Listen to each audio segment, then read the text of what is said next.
The earliest memory I have is during the Second World War. I must have been about maybe 5 or 6 years old. Mm-hmm. I just remember a couple of things. I was in grade school. My sister was a couple of years younger than me, so she was probably like in kindergarten. I may be have been in first or second grade. Mm-hmm. My dad was overseas he drove a tank during the war. And our heat in our house was in one of these oil stoves that was in the living room. And I can remember that we couldn't sleep upstairs in our bedrooms because it was just too cold. And I can remember my mom put blankets and pillows on the floor behind the gas stove. Mm-hmm. And my sister and I slept on the floor behind the gas stove. The only other memory I have of that particular period of time was the Iceman coming.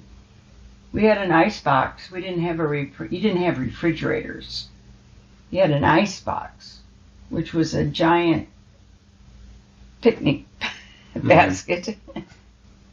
And the Iceman would come around every other day with big squares of ice that he'd drop off in your back porch. And us kids would run behind the truck, chase him down the street because he had an ice pick. And when he was picking up the big cubes of ice, he'd chop off pieces of the ice and let them fall on the ground. And us kids would run around and pick up the ice picks and just chew on them. I remember doing that. We couldn't have been much more than 7 or 8 years old at that time. And my sister and I had pet rabbits. Daddy had built a pen for them in the backyard, and they were up on stilts in this cage. And we had this open, I don't know what kind of field it was. I can only think of it as being filled with weeds, but it was probably like a cornfield or a wheat field or something. It was just a couple of blocks from our house. Mm-hmm. And we'd take our red wagon and go over there and pull the weeds out and fill up the wagon with the weeds and then take them back home and feed the rabbits. We were just kids then, too. What was the next thing I remember? You said your dad drove a tank. He was in the Army, and he drove a machine gun tank during the war. He was in Europe? Yes. Okay. Yeah, he was in France, I think. And my Uncle Raymond was, too. Was he at Normandy? My mom's brother. Was he at Normandy or? I don't really know. I just know he was overseas. And the only reason I really know that he drove a tank is I found a picture one time of him, climbing out of this tank. And my mom told me that's what he did during the war. And I have no idea where that picture is now. Michelle's got a lot of our pictures, so she's been sorting through them. I don't know what she's going to do with all of them, but she may have brought them all back. I don't know. And that was my growing up years. My bedroom was right up above the kitchen. And the kitchen had a hole in it, where the heat went up. And my Aunt Alice and Uncle Roger used to come to the house and play cards all the time. And they'd sit in the kitchen table and play cards. And I'd lay on my bedroom floor and watch them through that hole in the ceiling. Is that on your dad's side or your mom's side? That is my dad's side. Aunt Alice was my dad's sister. Okay. They had a farm out in Pennsylvania. And I'd listen to their conversation to find out what they were talking about. With my ears stuck to that hole in the floor. You can keep talking. I'm going to grab my computer so I can look up my family tree database. And then, the next thing I remember, I don't remember much about school at all. Grade school, high school. I know in high school I had a crush on one of the football players. His name was Jerry. But he never paid any attention to me. He had his own girlfriend by then. But when I was still pretty young, when my dad got back from the military, when he was discharged from the Army, we didn't have a car. Mm-hmm. He had a Harley-Davidson motorcycle. Of course. And we went everywhere on that Harley. My sister would sit on the speedometer in front of my dad. My dad would sit on this main seat. I'd sit on the passenger seat behind the driver. And my mom had a pillow on the back fender. It was where she rode. And that's the way we traveled to Grandma's house. And I had two sets of grandparents. I had my Grandpa Hudson, which was my dad's father. Mm-hmm. My dad's mother passed away long before I was born, so I never knew her, but I knew Grandpa Hudson. And Dad's sister Ruth, that was my Auntie Ruth. Auntie Ruth lived with Grandpa Hudson in a farmhouse out in the country outside of Wego where I was raised. And we used to go to her house for Christmas and Thanksgiving and all the rest of it. Did she ever marry? She did get married later in her years. She had one son. His name was Michael. And he lived with Grandpa Hudson and his mommy. There was no daddy. I never knew a daddy for Michael or Annie Ruth. But shortly after she was married, she was killed in an automobile accident. But that was, I had already left home by that time. So that was quite a few years later. And but then my other grandparents were Grandma and Grandpa Johnson. That's my mom's parents. They lived in Elmira, New York. And they lived close to the Brand Street Park. And we used to go to the park all the time when we'd go to Grandma and Grandpa Johnson's house.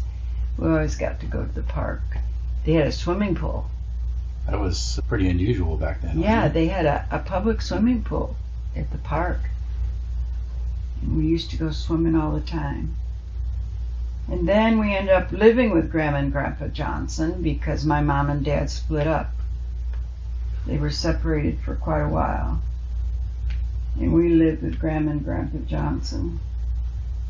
And my sister Linda and I, there was just the two of us at the time. And that was in grade school, because I remember going to 6th grade at the Brand Street Public School. It was at the park. Mm-hmm. And I remember being in the 6th grade there, so. And, gosh, my mom and dad split up. That's the worst memories I have.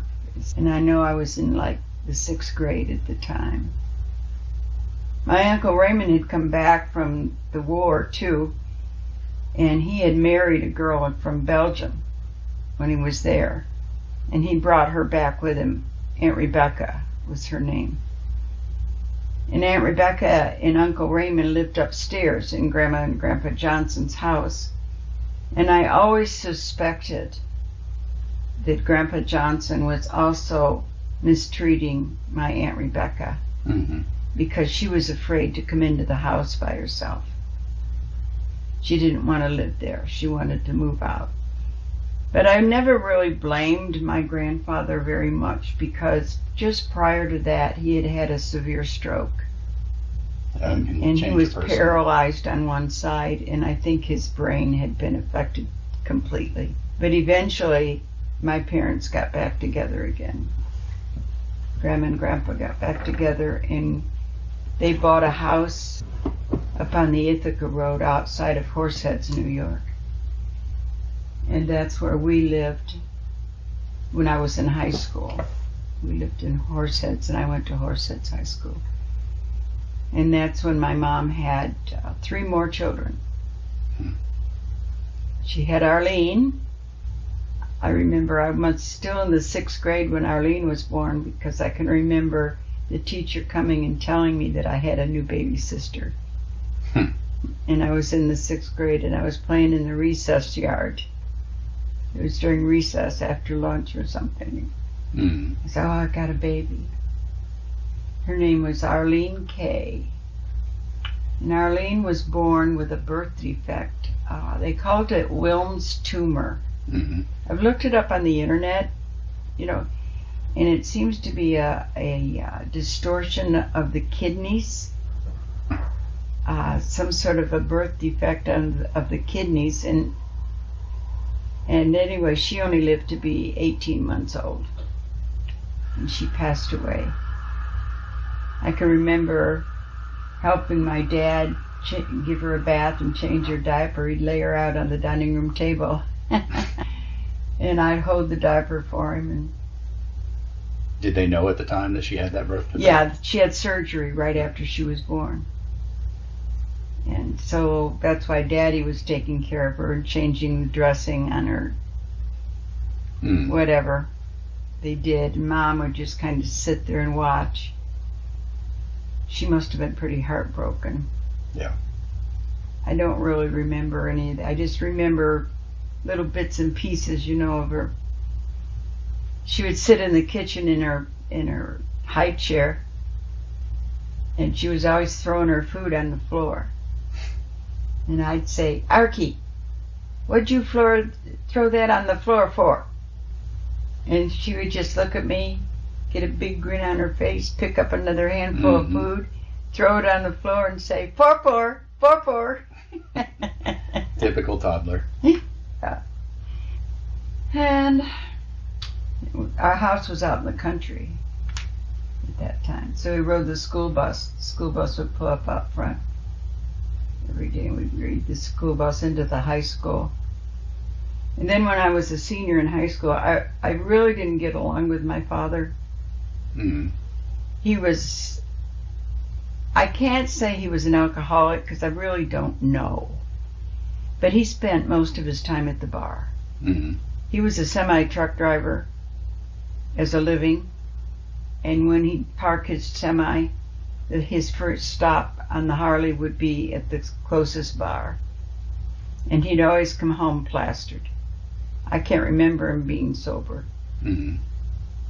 And so when I was a senior in high school, I got a little bit rebellious. I started to become the person I am today.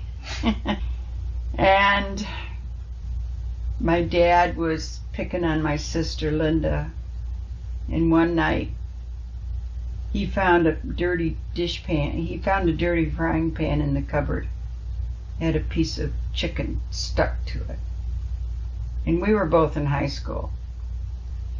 And he picked up that frying pan and he headed towards my sister. He was going to hit her with the frying pan. He was drunk.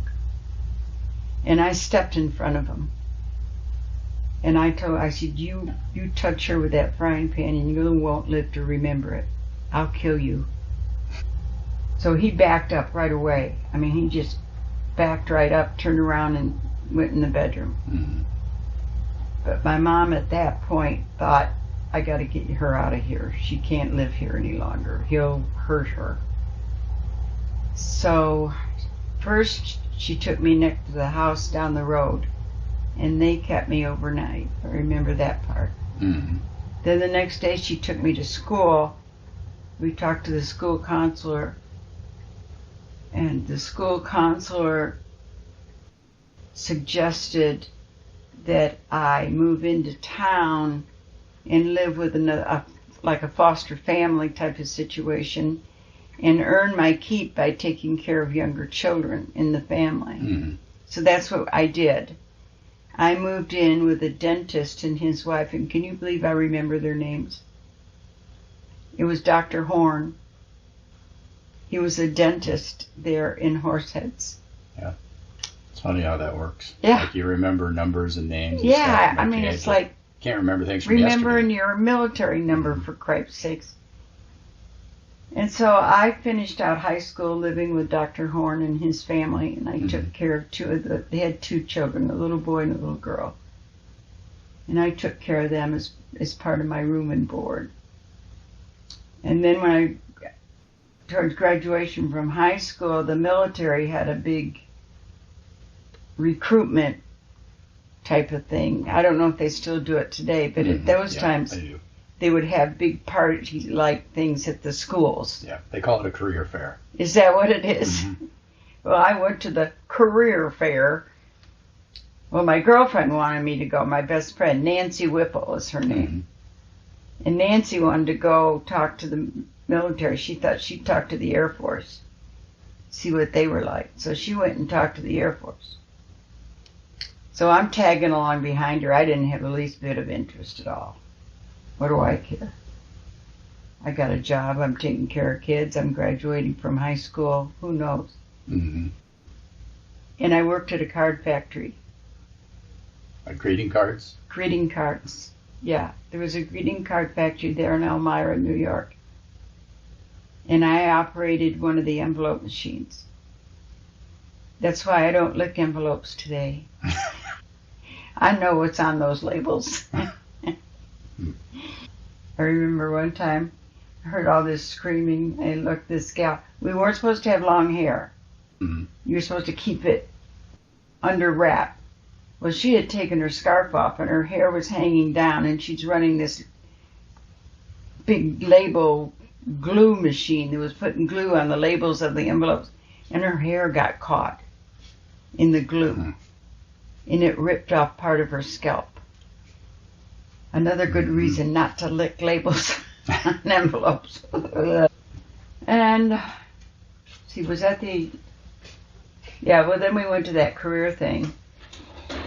And my girlfriend Nancy was going to sign up for the Air Force, and her mother, she was a single mom, and her mother talked her out of it. And I thought, well, shoot, we can't waste the afternoon, so I signed up. Good a reason as any. Yeah, what the heck, I signed up on the paper. Next thing I know, they were calling me in and interviewing me, and I don't remember any of that. I don't remember it.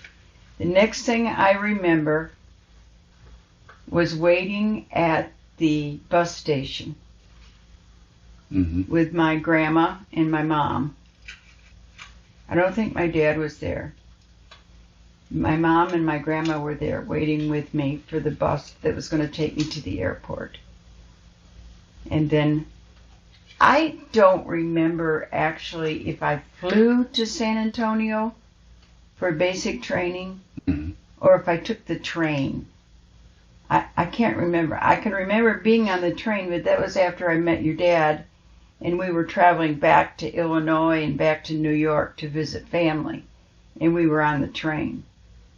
But I can't remember how I got to San Antonio, but I do remember getting off whatever transport it was, getting on the bus that was going to take us out to the base, and I was petrified because they were driving 70 miles an hour.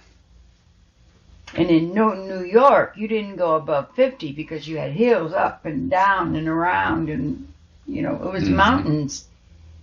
And I'd never been in a vehicle that went that fast, and I was scared to death. I thought, oh my God, we're going to get killed before we get there. And so that was the end of my teenage years, my school years, and I ended up at Lackland Air Force Base in San Antonio, Texas. And what was your career field in the Air Force? In my time in the Air Force, there was only one career field for women. Well, actually two. There was medical and administration. And that's what I did. I was a secretary. And that's how I met your dad. Because I was the registration secretary for the radio training school. The radiographs that they used, listening on Russia and all the rest of it. And they had to be trained how to use all that equipment. And there was the school was there at Lackland. That wasn't the name of the school that we met at, though. The school we met at was the instructor training school.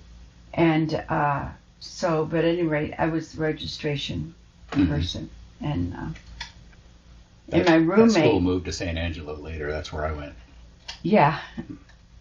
That's right. San Angelo was way down in the southwestern part of West Texas. yeah. But we had roommates. There's only 2 to a room Mhm. in the dorms when I was in the military. And my roommate had a boyfriend. His name was Skip. Her name was Judy. His name was Skip. And Skip and I met and decided we were more of a match than he was with Judy. So I started dating Skip. Skip's best friend was James Carper. And that's how I met James Carper, was through his buddy Skip. And so Skip went back to Judy, and I started dating Jim. And one night we ended up taking a trip across the border into Mexico. Stopped at a motel. I came out of it a virgin because I said no. Good for you. But I remember he was on the phone. Skip called. He wanted to know how things were going in our room. And I remember Daddy being on the phone saying, well, she looks kind of cute. Have you ever seen anybody wearing their father's undershirt? But that's as far as he got. And we were there, and I don't remember him asking me to marry him. I don't remember any of that at all. I don't remember any relationship issues. The only reason I remember our wedding is we've got a big picture of it hanging on the wall somewhere, of our wedding picture. But then he got transferred to Shepherd Air Force Base in Lubbock. It's in Lubbock, isn't it? Wichita Falls, I think. Wichita Falls, that's right. We've actually got students at Wichita Falls right now. So I told him, I wrote him a little personal note, said, this is really weird. I remember living in Wichita Falls, and at the time I never dreamed I'd be having students at the jail there. And but then by that time I was pregnant, and during those years you didn't stay in the military if you were pregnant. You got a medical discharge. Today they just keep you, and I mean, yeah, you get the option. Yeah. But so I was medically discharged and went to New York to live with my family. And your dad ended up going to Thule, Greenland, in his role as a radio operator for the Air Force. And Jamie was born in it. He was the first one, and he was born in Elmira, New York. And after he was a few months old, he and I moved to Illinois to live on the farm with your dad's parents. And the kids, then he got discharged, and we got our own home there in Moline, and he was working for IBM. And here came 3 and 4 and 5 and 6 more kids. And that's when my memory starts to really slip, because I was working full time, taking care of 6 children at the same time, taking care of my home, doing the laundry, cooking the meals, fixing school lunches. I mean, how much can one woman do, for heaven's sakes, when I look back on it now? And we raised you all, sent you through school successfully. Everybody graduated. Eventually, yeah. Everybody got through school. You kids are spread out all over the United States, and I don't really have the contact that I would have expected to have. I mean, not that it's not your fault any more than it is mine. It's just that, you know, I know that you guys got your own lives, you got your own families, you got your own jobs. I mean, you've got your own friendship circles, and we are so far apart that none of that, you know, interchanges at all. So, but now what have we got? We got 6 kids, we've got 14 grandchildren, and we've got 17 great-grandchildren. Can you believe that? Yeah, I don't think I could name them all. That little girl that slept behind the gas stove in her family's front room, is now the great-grandmother of 17 children. Yeah. Oh, golly. It's been a good life. It really has. God has... My only regret is that I did not meet God until you were like 3 years old. Mm-hmm. And I look back now on that waste, the waste of years and time and educational opportunities. And I really regret that. I don't think I've told you about this, but I carried the guilt of it for years. And when I was in high school and I was on the street, I did a few things that your dad doesn't even know about. And I carried all that guilt with me all those years. And then when I became a Christian, the guilt built even more. Because then I realized, oh my gosh, I could go to hell. And I knew in my head that I was born again. I knew that I would be going to heaven because my trust was in Christ. But that guilt still hung on me. And here, just about less than a year ago, I was sitting in church, and it was a Sunday night, and Pastor was preaching on the cross and what the cross should mean to us as a body of believers. And I was crying because I thought, still feeling guilt. And I shut my eyes, and I had this vision. I was standing at the foot of the cross. The cross was up on a hillside. I was standing at the foot of the cross down at the bottom of this ledge.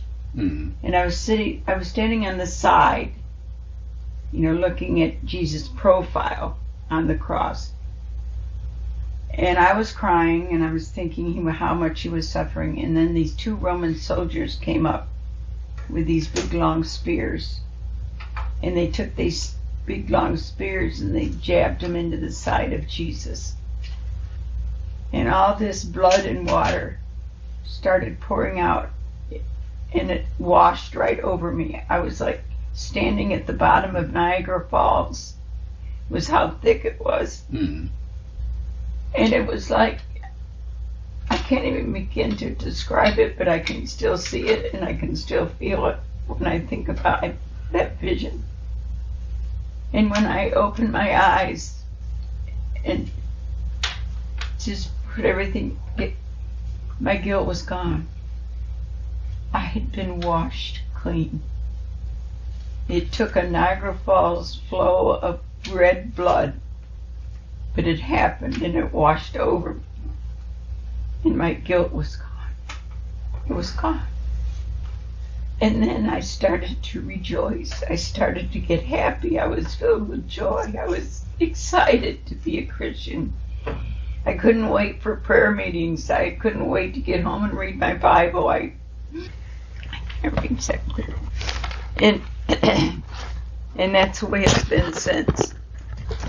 This joy, this expectation, and that's why I have no fear over the news that's been given to us over the past couple of months. So what? I don't care if you send me to 2 million doctors. I've got a doctor that created me, that made me, and he knows what he's doing. Why he's allowing me to go through this, I don't know, but I've often thought it's because I've never really suffered.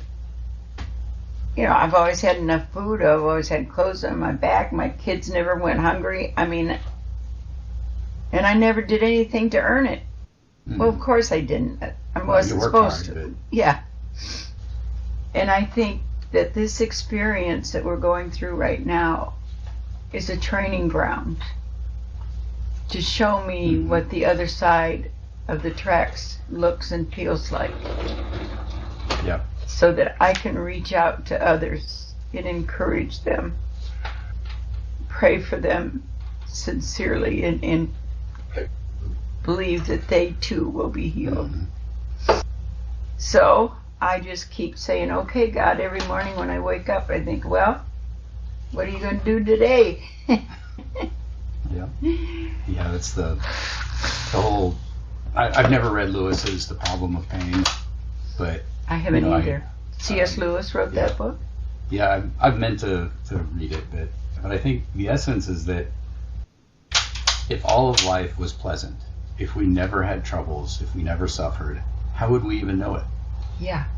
You can't really know what joy or happiness is. Yeah, unless because you if you the start opposite. out happy and you end up happy. Yeah, your stubbed toe is the end of the world. Yeah, I mean, excuse me, you take it for granted. Mm-hmm. You just assume that's what life is all about. Well, I'm sorry, but your next door neighbor's having a little bit of an issue. Yeah, and on that same, along that same vein, how do we know that the suffering we have today is the worst that there is? There could always be worse. Yeah. Oh, and yeah. So how do we know that, relatively speaking, the worst suffering that we've ever had doesn't amount to a stubbed toe? And so maybe God is merciful when He allows us to suffer. Yeah, because it could be a lot worse than what it is. And I figure that's what I'm going through, and I'm accepting it. I think that's the ticket. You have to be willing to submit to God's pathway wherever it leads you. You've got to do it with a submissive, joyful heart that you are obeying your Creator. And then it turns into a joyful experience. And I think that's where I'm at now, because I get so excited. I wake up in the morning and I look at the clock and it says like 4:30. I think, oh my gosh, it's only 4:30. I can't get up yet, can I, Lord? Well, sure you can. Get up whenever you want. So I jump out of bed, get dressed, and grab my Bible and start reading. Mm-hmm. The earlier the better. Sometimes it's 3:30. But so everything is sort of different now. You know what? The dryer stopped. I turned the timer off so I wouldn't get disturbed. Mm-hmm. But I know that the clothes in the dryer are ready to come out. It's all right. We can take care of that later. Yeah. But that's the end of my memories. What's, you were born during World War II. I mean, right at the beginning of the U.S.'s involvement, probably a little bit before. Yeah, 1940. And the United States got kind of involved in 38, 39. Yeah, they hadn't declared war. They I don't didn't, know. yeah, they weren't out with weapons or anything like that. They were kind of on the side of France and England, I think. Yeah, we were shipping arms and aid to England, probably to France too. But. So, trying to think, what would be the next big event that you would have been conscious of? And I'm thinking probably the Korean War. I was in high school at the time. Was it the early? That was early 50s, that like was in 51, high school, 52, right? right? The Korean So, War you would have been ended 6th, 7th grade. just before I got out of high school. And I don't remember anything about it at all. Yeah, you were still pretty young then. It didn't affect me in any way. My dad had already been in the military now. Yeah, it's kind of like the Vietnam War for me. It was still going on when I was little. Mm-hmm. I thought it was ancient history. And Vietnam was the same. I mean... Yeah, your kids were too young to be drafted, and you were too old to go, have any real I tried in involvement. Vietnam. When I got out of the Air Force, when I was not discharged, but just brought back from TUI, Vietnam was not going, it hadn't heated up yet. It was Yeah, it was working its unofficial. way. Yeah. And then I tried to volunteer to go to Vietnam. But by that time I had a staff sergeant's rank in the reserves. And they told me I'd have to bus back to Airman Second, which would be my permanent rank, in order to go to Vietnam, because I have to go into the regulars. And I said, no, I can't do that. No way my family can live on Airman Second pay. Yeah. So I didn't go. So I was on active standby reserve, and So then the next thing I know, I get my discharge in the mail. It's probably for the best.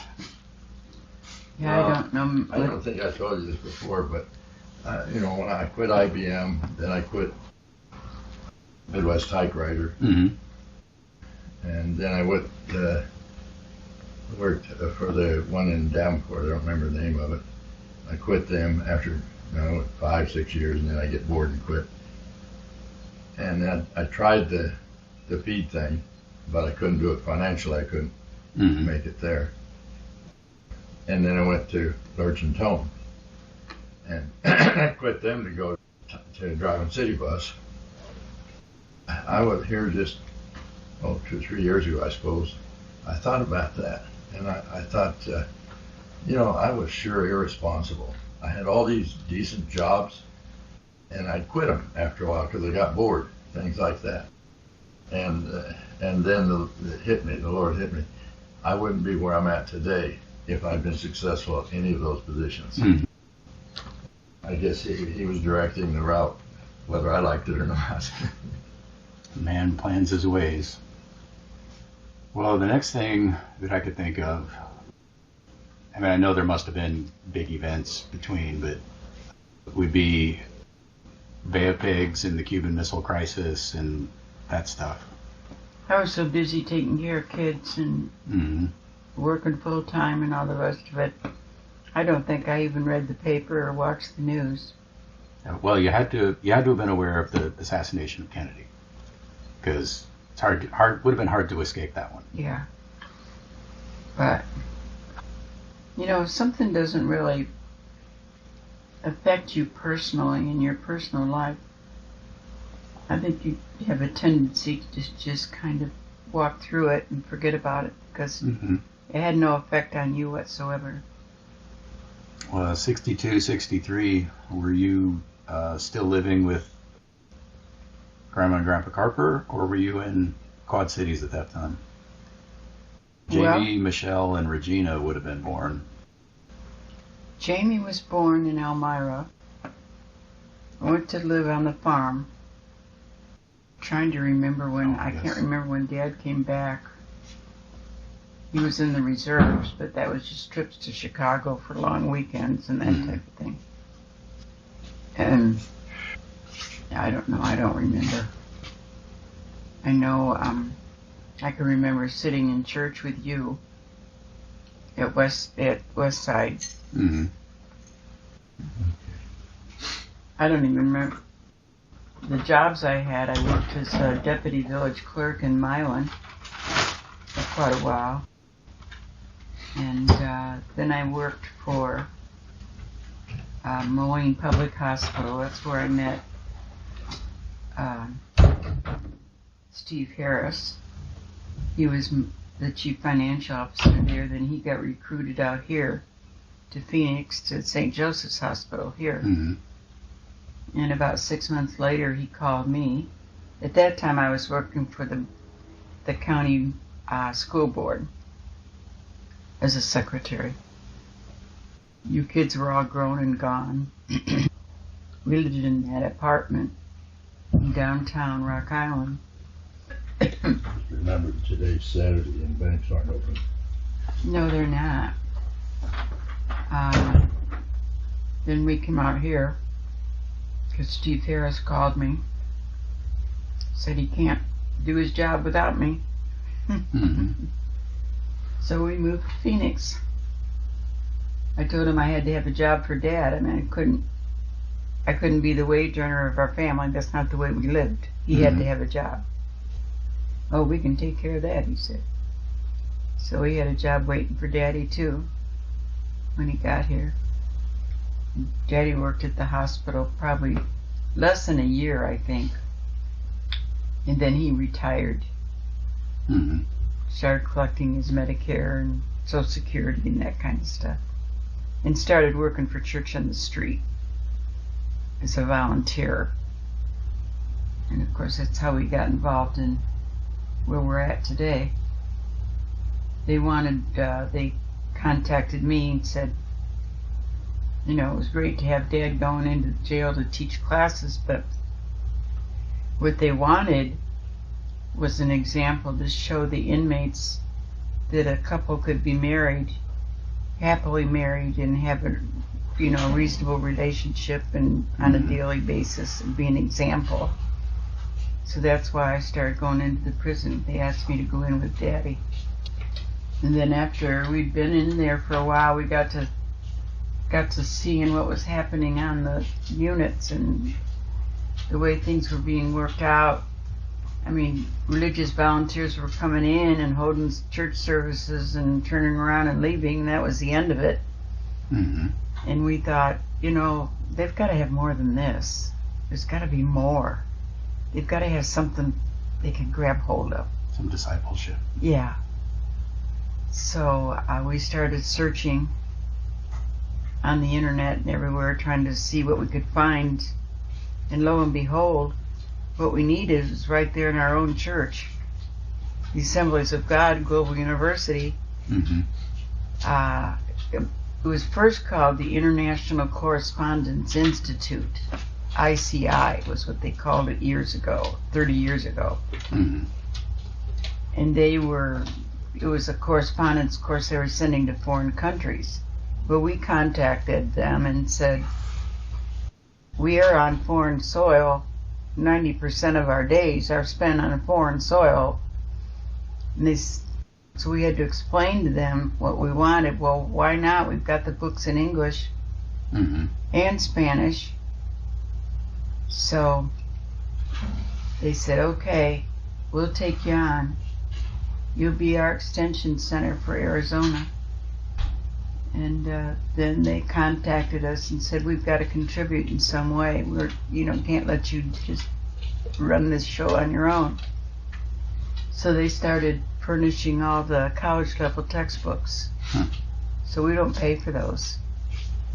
The university supplies every one of them. We buy the foundational books, but the college level, they pay for it. Do they have a degree program? Yes, they do.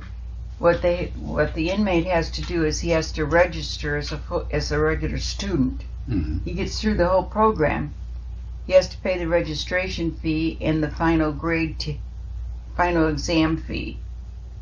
And then he takes a final exam, through the internet and everything, and they actually give him college credit, which is great. But most of the guys can't afford it. And a lot of them just don't follow through to the end anyway. So once they get released, they think they're free and able to handle their own life until a couple of years later they're back in the county jail. So, but we got to know the director. Then they had a prison ministry department that they opened up. And the guy that was made in charge of that, Bob Durham is his name. We got to know him pretty good, and he kind of worked with me in the office, helping me with setting everything up, the files and the record forms and all the rest of it. So we got to know each other pretty well. He's even older than me now. I didn't know anybody was older than me, but I guess he is. Pretty sure Pastor Ben is older than you. Yep. A little bit. He's almost older than Daddy. He's almost older than me. Pastor Ben. It's a year or 2 months at the other. We've had some exciting times and some sad ones. Mm-hmm. Some of the people we've met and trouble they've been through. I've got 2 girls I'm working with right now. They're both down at the county jail right now, awaiting sentencing. The one girl lived in the back seat of her car. She was homeless. She had a brand new baby. She was nursing the baby. Mm-hmm. And then she met this other girl who was also on the street and pregnant. So girl number 2 gave birth to her baby. But she couldn't nurse it. She just didn't have it. So she asked girl number 1, can you nurse my baby too? Mm-hmm. So girl number 1 is nursing both of the babies in the back seat of her car. And the youngest one, baby, mother number 2 baby, wasn't flourishing like he should have. And she took him to the hospital, but by the time she took him to the ER, he was pretty much gone. So now she's charged with 2nd-degree murder because she didn't take the baby to the hospital sooner.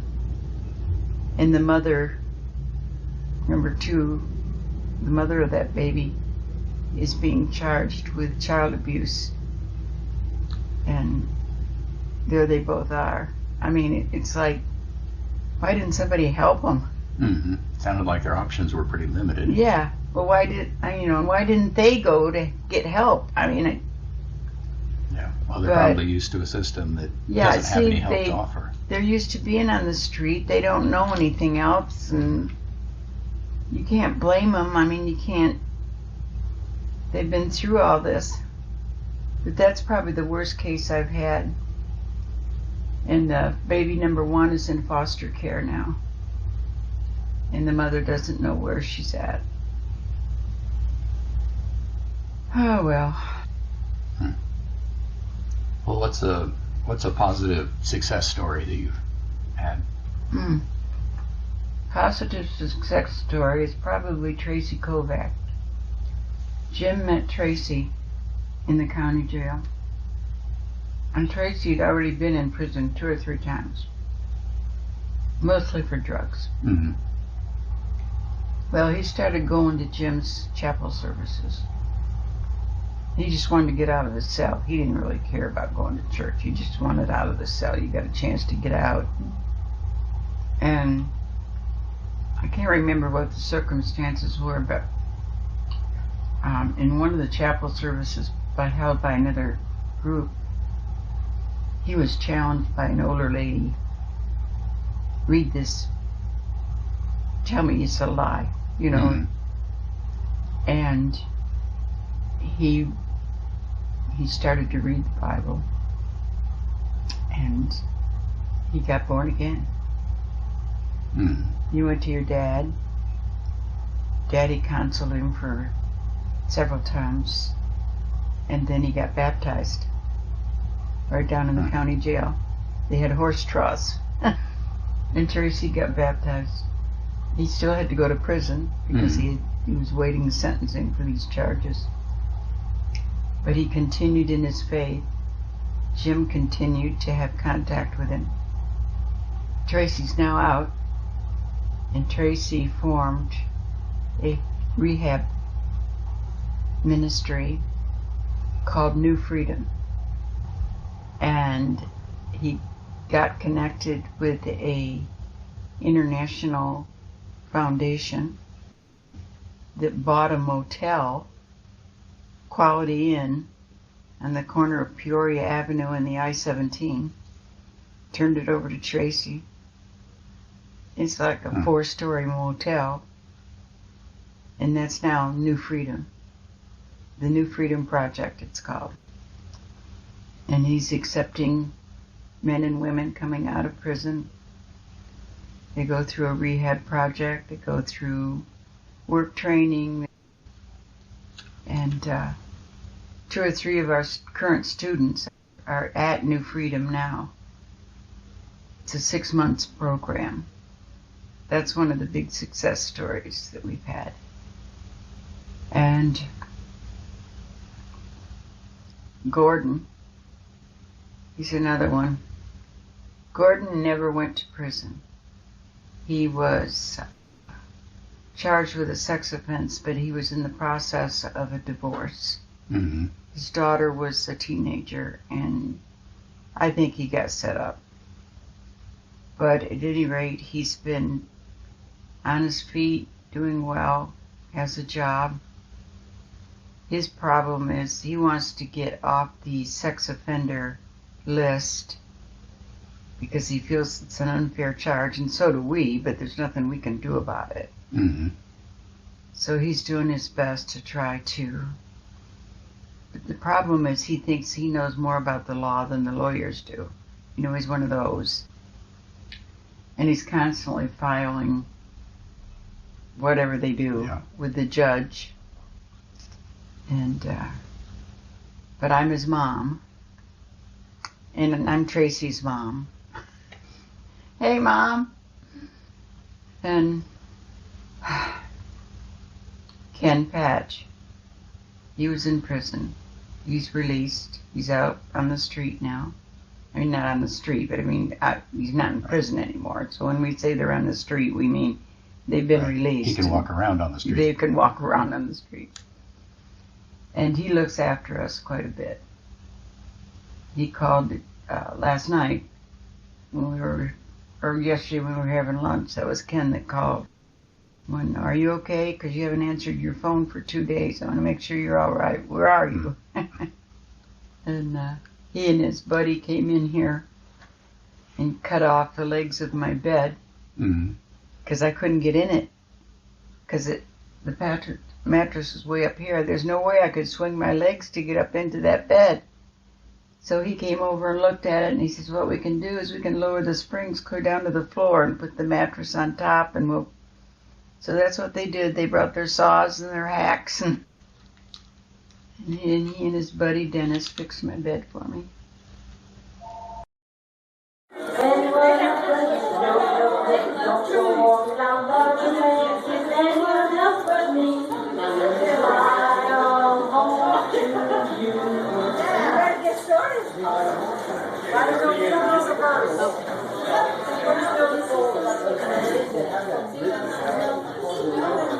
Wish I knew how to take off the flag.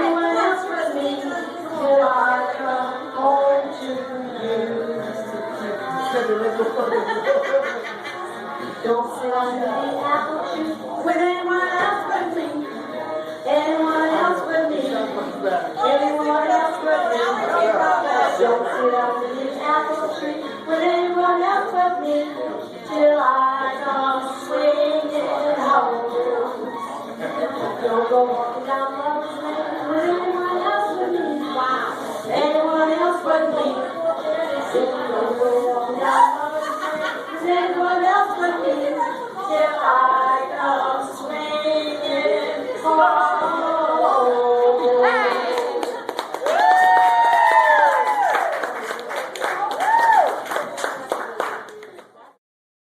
Jesus is the sweetest name I know.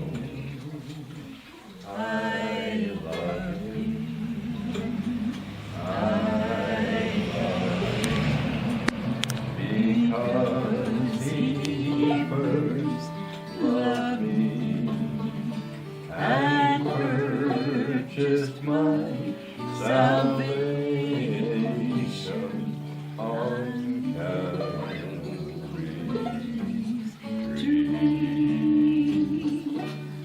Now, anybody that grew up at West Side should know those songs. Sung them